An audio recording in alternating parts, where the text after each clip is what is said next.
네, 안녕하세요. 용의자와의 수사반장 정미옥입니다. 오늘도 투자자들을 현혹시키는 종목들 수사해보겠습니다. 오늘 수사를 도와주실 수사관 두 분은 토마토 투자자문 유성치 운용력, 유안타증권 김용학 대리입니다. 안녕하세요. 네, 안녕하세요. 네, 오늘 장에서의 새 용의자 화면으로 소환해보겠습니다. 첫 번째 용의자는 손오공, 두 번째 용의자 미래에셋증권, 세 번째 용의자는 라겐락.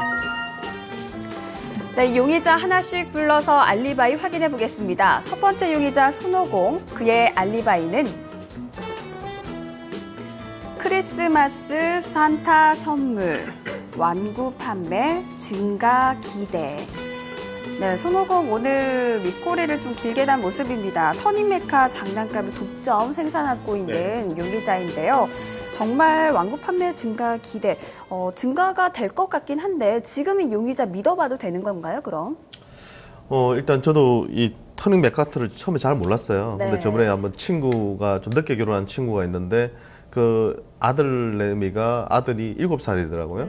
네. 근데 계속해서 그 아들을 데리고 나왔는데 회식 장소에 계속 이 터닝 메카드 얘기를 하더라고요. 그래서 그때 제가 이 터닝 메카드가 장난이 아니구나 하는 걸 느꼈었는데요. 뭐 실제로 손오공이 상당히 작년까지 힘들었었는데 올해 들어서 완전히 그 흑자 전환에 성공을 했는데요. 그 중심에 있는 것이 뭐 터닝 메카드라고 볼 수 있을 것 같고요. 나머지 게임들도 나머지 완구류도 있기는 하지만 절대적으로 터닝 메카드가 돌풍을 일으키면서 지금 시장에서 상당한 성과를 내고 있다고 볼 수 있겠습니다. 뭐 네. 도표를 하나 보시면서 말씀드리면 어떤 그 게임이냐면요. 보니까 자동차하고 로봇하고 이렇게 합체를 시키는, 뭐 분리시켰다가 합체시키는 뭐 그런 류의 게임인데 여러 가지 이렇게 모양을 만들어낼 수 있다고 합니다. 이게 뭐 10몇 종이, 17종인가 18종에 나와 있고 연말까지 또 한 30종까지 확대를 한다고 하니까요. 아무래도 크리스마스 시장과 맞물려 가지고 아무래도 좀 더 추가적인 매출을 일으킬 수 있는 그런 내용인 것 같고요.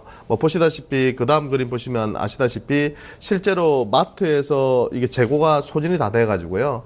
대형마트 이게 여름 때 8월 말경의 그 사진인데요. 줄을 쓸 정도로 학부모들이 상당히 크게 히트를 치고 있는 그런 완구류라고 볼 수 있는데요. 네. 그런 부분은 이제 좋은 부분이고요. 또 흑자 전환된 실적을 한번 보시면은. 실적 도표를 한번 보시면 또 말씀드리면은 실제로 뭐 작년도 이제 보시면 아시겠지만 순손실을 냈죠. 영업 순손실을 냈고요. 네. 당기 순손실을 냈습니다. 이게 억 단위라고 보시면 될 것 같고요. 27억 정도 손실을 냈었는데 뭐 올해 들어서 보시면은 지금 현재까지 64억 3분기까지 뭐 지금 4분기 때 또 성수기라고 판단이 되니까요. 뭐 한 90억 이상은 충분히 할 걸로 지금 예상이 되거든요. 그럼 지금 시가총액이 한 1,300억대 정도 되니까 크게 부담은 되지 않는 그런 시가총액 수준이라고 볼 수가 있겠습니다. 네. 그렇게 본다면 제가 석방에서 이음 쪽에서 좀 고민을 많이 했었는데요.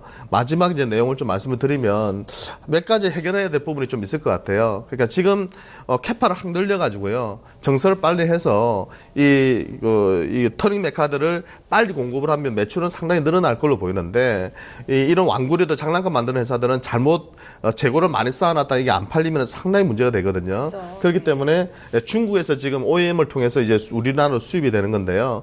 그러니까 중국 쪽에 공장을 늘리려고 하니까 부담이 되다 보니까 아주 조금씩 늘리고 있는 상황이기 때문에 매출에 급격한 성장을 이끌기는 쉽지는 않을 거 보입니다. 그러니까 완만하게 이렇게 성장해 나갈 걸로 판단되고요. 또 한 가지는 직접 이걸 생산한 것이 아니라 그 최대 주주가 투자한 회사가 지금 제조를 하고 개발을 하고 유통도 온라인 쪽은 담당을 하고요. 단지 대형마트 쪽만 지금 손오공이 담당을 하고 있는 상태이기 때문에 기여도 실적에 대한 기여도가 그렇게 크지는 않다는 부분도 약간은 문제시 되고요. 이 부분이 해결된다면은 좀 더 추가적인 그런 고속 성장도 가능할 걸로 보이거든요. 그래서 아쉽게도 제 판단에서는 최근에 손오공이 올해 들어서 많이 올라왔고요. 시가총액도 지금 1,300억대라면 올해 내는 순이익 대비해서 한 14배 가까운 그런 퍼 수준을 기록하고 있기 때문에 지금 시점에서는 공격적으로 투자할 자리 같지는 않다. 네. 그러니까 이 터닝 메카드를 직접적으로 투자하고 있는 회사 그 도표를 한번 보여주시면요. 네. 이름이 뭐냐면 조금 이름이 그 초이락 컨텐츠 팩토리라는 회사인데요. 여기 보시면은 대형마트 쪽만 담당하고 있거든요. 네. 그러니까 인터넷 쇼핑몰 할인점, 중소판매점 이쪽은 다 이 그 관련사가 다 하고 있기 때문에 이 회사와의 관계를 조금은 재정립할 필요가 있다. 그러니까 대형마트 쪽만 할 것이 아니라 유통 쪽을 다 맡아서 하는 것이 좋다. 그러니까 단순하게 대형마트 쪽만 받아가지고는 한계를 분명히 드러낼 가능성이 높거든요. 그런 관점에서 제가 석방 의견을 좀 드리려고 하다가 그래도 조금 더 지켜봐야 되겠다. 이미 주가에는 선반영된 부분이 있기 때문에 지금 시점에서는 이업 의견을 좀 드리고 싶습니다. 네. 네, 손오공 일단 석방과 위험을 고민을 하시다가 조금 주가에 선반영이 되어 있는 부분이 있다는 점에서 위험 의견을 먼저 제시를 해주셨습니다. 네, 김용학 대리님께서는 이 손오공 용의자 어떻게 보고 계신가요? 네, 터닝 메카드 가 힘입어서 올해 좀 손오공 기업이 좀 흑자 전환하고 작년에 이제 500억대 매출에서 1000억대 매출까지 좀 성장폭을 좀 키워나가고 있는데요. 그러나 좀 매출의 한 30에서 한 50%까지 발생할 수 있는 시기인 또 4분기, 특히 크리스마스 시즌으로 돌입하면서 터닝 메카드, 좀 분기 현상 뉴스가 계속적으로 좀 나오고 있는 상황입니다. 유행이 지난 재고는 좀 향후에 좀 소진이 어렵기 때문에 적절한 양만큼만 생산을 하다 보니 품귀 현상이 이렇게 좀 나오고 있는데요. 일단 이번에 신규 라인을 별도로 좀 늘려서 크리스마스 시즌에 맞춘다고 하니 매출액이 좀 얼마나 나올지 확인이 필요할 것으로 좀 보이고 있고요. 그리고 이제 완구품의 성수기라고 할 수 있는 어린이날, 그리고 크리스마스 시즌 주가를 좀 분석을 해보면 좀 좋을 것 같은데요. 증거 자료를 하나 보시면, 13년도부터 크리스마스나 어린이날 근처로 주가의 흐름을 표시해 놓은 차트인데요. 근데 13년도부터 봤을 때 크리스마스나 어린이날 근처로 주가의 흐름은 별로 좋지는 않았습니다. 그래서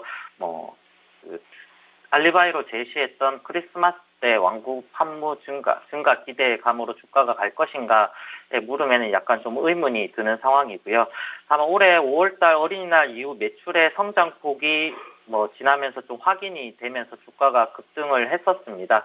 그래서 역사적으로 계절적 요인이 주가에 영향을 미친다는 것이 손오공 같은 경우는 좀 불규칙한 만큼 크리스마스 시즌 이후에 4분기 실적 전후로 매출 성장을 좀 확인을 하는 것을 좀 보면서 매매하시는 것이 좀 좋지 않을까 싶어서 저도 위험의 의견을 가지고 나왔습니다. 네, 두 수사관의 의견이 서로 일치했습니다. 일단 손오공, 터닝 메카드 돌풍으로 크리스마스 시즌이 다가오면서 품귀 현상까지 일어나고 있습니다. 또한 올해 실적도 흑자로 전환했다라는 부분은 긍정적이다라는 의견이었는데요. 하지만 크리스마스 시즌 때문에 이 매출의 급격한 성장을 이끌어가기엔 좀 역부족이다. 또한 초이락 컨텐츠 팩토리와의 관계를 조금 더 지켜봐야 한다라는 점에서 두 수사관 모두 위험의 의견을 제시해 주셨습니다. 손오공, 위험으로 분류하겠습니다.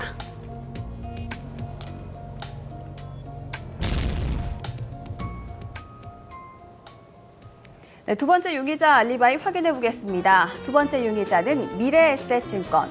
그의 알리바이는 대우증권 인수 유력, 기관의 매수. 네, 미래에셋증권, 대우증권을 인수할 것이다라는 이야기가 들려오면서 기관 매수가 들어오고 있는데요. 주가는 오늘 좀 소폭 상승하는 모습이었습니다. 미래에셋증권 용의자 어떻게 보고 계신가요? 네, 일단 이제 며칠 전에 이제 흘러나온 이야기로는 네. 지금 대우증권 인수 쪽에 한 2조 한 4천억에서 한 2조 5천억 정도를 적어내지 않았나, 미래에셋이. 그렇기 때문에 인수가 유력하지 않나, 이런 이제 시나리오가 나오고 있거든요. 네.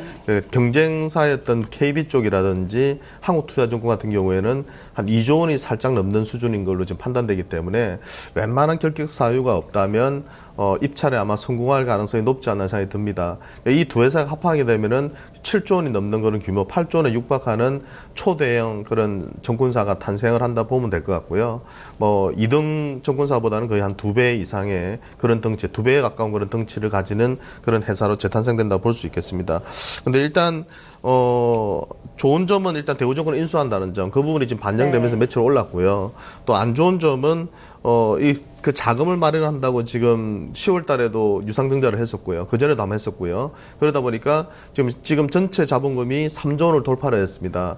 그러니까 주식수도 늘어나고 자본금도 늘어나다 보니 ROE, 뭐 자기 자본 이익률도 떨어지고요. EPS 같은 거, 주당 순이익 자체도 주식수가 늘어나다 보니까 전체로 떨어지고 있거든요. 그러니까 지금의 시가총액 대비해서 봤을 때는 주가가 상당히 좀 부담스러운 수준인 것은 사실입니다. 물론 선반영이 됐기 때문에 뭐 추가적인 급락보다는 바닥을 다지면서 반등을 시도하겠지만 결국은 이 대우증권을 인수한 이후 미래에셋증권이 얼마만큼 빨리 영업력을 회복하고 수익을 내느냐에 따라서 주가의 회복 속도가 달려 있을 걸로 보이거든요. 그렇지 않으면 뭐 실적을 못 내면은 저는 그렇게 메리트는 없다고 보이거든요. 그래서 그 김현주 회장 자체도 박현주 회장 자체도 대우증권 인수를 통해서 해외 쪽에 진출하겠다고 얘기를 했는데 이게 좀 만만치가 않습니다. 왜냐하면 아시다시피 메릴린치라든지 골드만삭스라든지 이런 대형 IB들은 뭐 상당히 그 투자은행들은 상당히 노하우들이 많거든요. 금융 선진 노하우들이 많기 때문에 미래에셋이 대우증권만 인수해가지고 해외 영업력이 대우가 좀 강하거든요. 그렇다 치더라도 해외 쪽에서 정말 바른 성과를 낼 수 있을 것인가에 대해서는 솔직히 시장 참여자들이 상당히 의구심을 가지고 있거든요. 그런 맥락에서 저는 그렇게 매력적이지는 않아 보입니다. 그러니까 뭐 가격적으로도 크게 매력적인 것도 아니고 저런 부분을 확인하기 전까지는 투자하기가 좀 애매하고 물론 이제 대우증권 인수가 확정이 되면 일시적인 급반등은 들어올 수 있겠지만 트레이딩 관점 정도로 끝내시는 것이 좋은 종목이 아닌가 하는 생각이기 때문에 저는 중립 의견을 드리겠습니다. 네. 네, 긍정적인 부분도 있긴 하지만 일단 해외 시장 진출에 대한 성공 부분이 조금 의문스럽다라는 점에서 중립, 위험의 의견이 제시가 됐습니다. 네, 김용학 대리님께서는 미래에셋증권 어떻게 위험한 용의자인가요? 석방해도 될까요? 네, 뭐 일단 예상외로 좀 미래에셋이 가장 큰 금액을 써냈다는 보도가 나왔는데요. 뭐 인수자금 마련 같은 경우는 지난 뭐 9월달에 유상증자 통해서 한 9,500억 정도. 그리고 뭐 11월 달에 은행권으로부터 인수금융 7천억 정도, 여기 자기자본 좀 더하면 인수자금 확보에는 크게 문제가 없을 것으로 보이고요. 뭐 일단 뭐 매각자 측에서 매각가 극대화를 이제 가장 큰 협상자 이유로 삼은 만큼 뭐 노조의 반대가 있긴 하지만 가장 유력한 우선 협상 대상자로 선정되지 않을까 좀 생각을 하고요. 뭐 전일 뭐 대우증권 주가인 11,000원보다 60% 가량 그리고 뭐 장포가인 1조 8천억보다 한 30% 가량 높은 수준이라서 이 높은 가격에 뭐 인수가가 부담이 되지 않을까 좀 일단은 좀 의구심이 저도 드는 상황입니다. 뭐 그래도 인수에 좀 성공할 시에는 자기자본 8조 그래서 명실상부 국내 1위 증권사로 뭐 해외 시장 진출의 기초 체력은 일단은 확보할 것으로 이렇게 보여지고요. 그래서 뭐 미래에셋이 가진 뭐 자산 운용 부문, 뭐 대우증권이 가진 IB 부문, 뭐 강점이 뭐 해외 진출에서도 어느 정도 시너지를 낼지 한번 좀 지켜봐야 될 것으로 보이고요. 그래서 오늘 주가 같은 경우도 주가가 하락보다는 좀 소폭이나마 상승하는 게 이제 인수에 대한 부담감보다는 어느 정도 기대감이 좀 작용하지 않나라는 좀 생각을 하고 있고요. 뭐 일단 불확실성 제거를 위해서 우선 협상 대상자 선정일이 24일까지는 주가 추이를 지켜봐야 된다는 판단에 저도 위험의 의견을 들고 나왔습니다. 네, 미래에셋증권 수사 결과를 정리해 보겠습니다. 이번에도 두 수사 간의 의견은 서로 일치가 됐습니다. 일단 미래에셋증권이 대우증권을 인수할 경우 자기자본금이 7조 원이 넘는 그런 회사가 되는 거고요. 또한 이로 인해서 해외 진출 기초 체력도 다질 수 있다라는 의견이었습니다. 하지만 기초 체력을 다지더라도 이 해외 진출에 대한 성공에 대해서는 의구심이 든다. 그리고 현 주가도 조금 부담스러운 부분이 없지 않아 있고요. 이 증자로 인한 수익성 하락이 불가피한 상태라는 점에서 두 수사관 모두 위험이라는 의견을 제시해 주셨습니다. 미래에셋증권 위험으로 분류하겠습니다.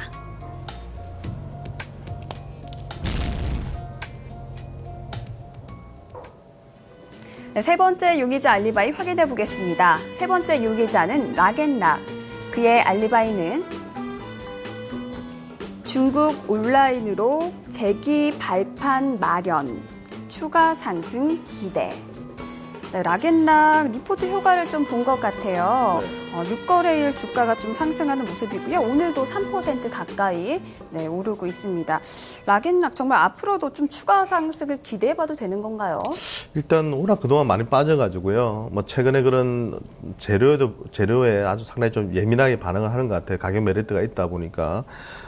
근데 이제 일단 결론적으로는 일단 낙폭 과대에 따른 반등 정도로 좀 이해를 하고 싶고요. 오늘 리포트 그 내용을 보니까 이제 온라인 매출이 좀 늘더라고요. 네. 작년 대비해서 올해 들어서 많이 늘고 있고. 실제로 그동안 오프라인에 집중하다가 온라인 쪽으로 이제 집중을 하면서 전체 비중이 한 30%를 넘어서더라고요. 그러면 이 회사가 이제 내년 이후로도 이 온라인 쪽이 이제 회복되면은 상당히 부진하던 부분이 조금 이제 돌아서는 올해부터 약간 돌아서고 내년도부터 좀 더 좋아지는 그런 국면을 갈 것 같은데요. 일단 그 도표를 하나 보면서 제가 약간 이제 아쉽게 생각하는 부분이 뭐냐면 제가 중국 내수주 그러니까 소비재를 파는 회사들을 정말 좋아하거든요. 네. 그런 기업들은 펄을 좀 많이 줘도 된다고 생각을 하고 있고 거기에 뭐 락앤락도 물론 이제 포함이 될 수 있는 기업인데 여기 이제 보시면은 이제 매출액 그 분기 단위로 이렇게 매출액이 쭉 나와 있는데요. 작년에 이제 이게 10억 단위니까 4,210억 정도를 작년에 했습니다. 전체적으로 보면 중국에서는 1,910억 정도를 했었고요. 이제 올해 이제 전체로 보면은 매출이 약간 줄어요. 그죠? 그러니까 4천억대 정도 되죠. 그러니까 작년도보다는 보니만 1,140억 정도는 주는 것 같고요. 그리고 중국 쪽도 보시면은 거의 비슷합니다. 그죠? 동남아 쪽은 약간 줄고요. 본사 쪽도 약간 줄고요. 그러니까 근데 영업이익은 늘거든요. 영업이익은 요 밑에 이제 보시면은 그죠? 32억이고 작년에는 320억이고요. 네. 270억이었고요.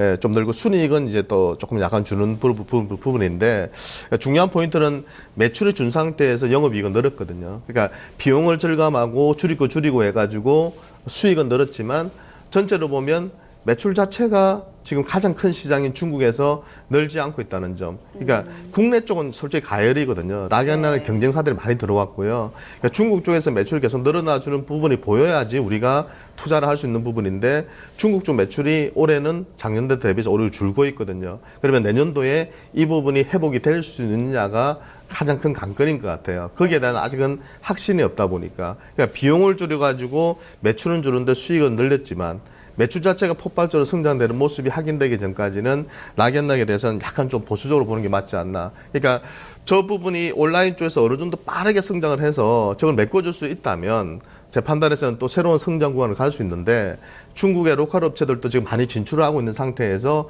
얼마만큼 확보할 수 있는가 그 부분은 우리가 조금 챙겨보자는 관점에서 좀 죄송스럽지만 체포 의견을 좀 드리고 싶습니다. 네, 락앤락 중국 시장에서의 매출이 좀 나오는 부분을 확인해 봐야 된다. 좀 보수적인 관점에서 과감하게 체포의 의견이 제시가 됐습니다. 김용학 대리님 이번에는 체포 의견이 먼저 제시가 됐는데요. 대리님께서는 락앤락 용의자 어떻게 보고 계신가요? 체포할까요? 어떻게 할까요? 네, 일단 결론부터 말씀드리면 저는 이제 중국 내 온라인 매출 비중이 증가하기 때문에 중국 내 매출 성장률이 좀 나오고 있고 수급적으로 양호하기 때문에 석방의 의견을 가지고 나왔습니다. 일단 락앤락이 그동안 중국 쪽에서 실적 하락했던 그런 배경은 이제 짝퉁 업체들의 등장 그리고 시장에서 유리용기 비중이 또 확대가 되었고 그리고 이제 홈쇼핑 시장에서의 이제 오프라인 쪽 부진이 원인이었습니다. 근데 최근에 새롭게 온라인 쪽 매출이 어느 정도 좀 성장성을 보이고 있는데요. 제가 준비한 중국 내 온라인 매출 성장률 자료를 첫 번째 도표를 보시면 올해 들어서 매출 성장률이 지속적으로 전년도 대비 올라가고 있고 매출 비중도 온라인 쪽이 30%에 육박을 하고 있습니다. 그래서 그동안 오프라인 채널의 한계점을 이제 온라인을 통해서 새롭게 좀 극복할 수 있지 않을까 좀 기대감이 드는 상황이고요.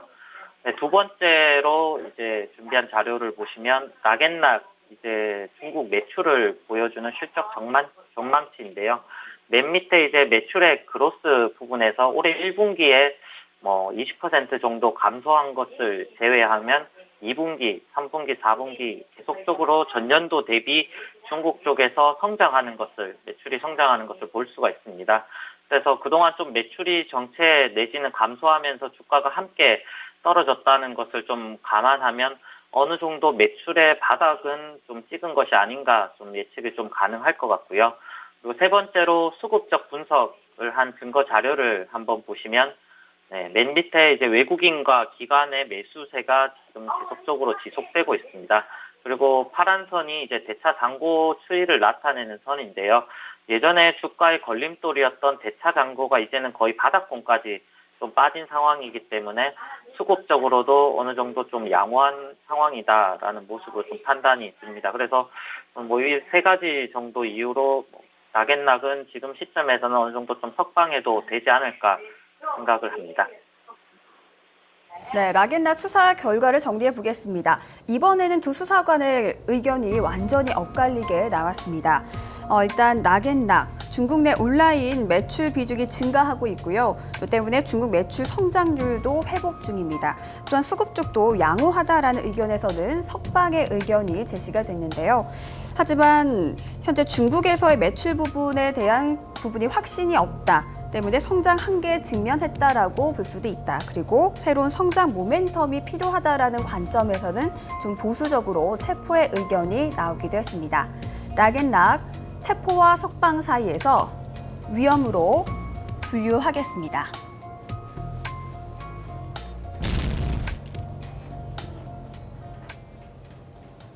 네, 오늘도 이렇게 새 용의자의 알리바이를 수사해봤습니다. 오늘 유성치 운용령님께서는 석방의 의견을 준 용의자가 없었고요. 김용학 대리님께서는 락앤락 석방 의견 주셨습니다. 이 용의자 가격 제시해 주시죠. 네, 뭐 락앤락 6일 연속 지금 상승을 하고 있기 때문에 바로 매수에 따라가시는 것은 약간 좀 부담스러워 보이고요. 한 12,000원 정도 아래로 좀 하락하면 매수를 하시면 좋을 것 같고요. 목표가는 올해 뭐 8월달 고점 근처에 한 15,000원대, 그리고 손절가는 10,000원으로 제시해드리겠습니다. 네, 용의자와의 오늘 수사 여기서 마치겠습니다. 저희는 내일 또 다른 용의자를 수사해보겠습니다. 고맙습니다.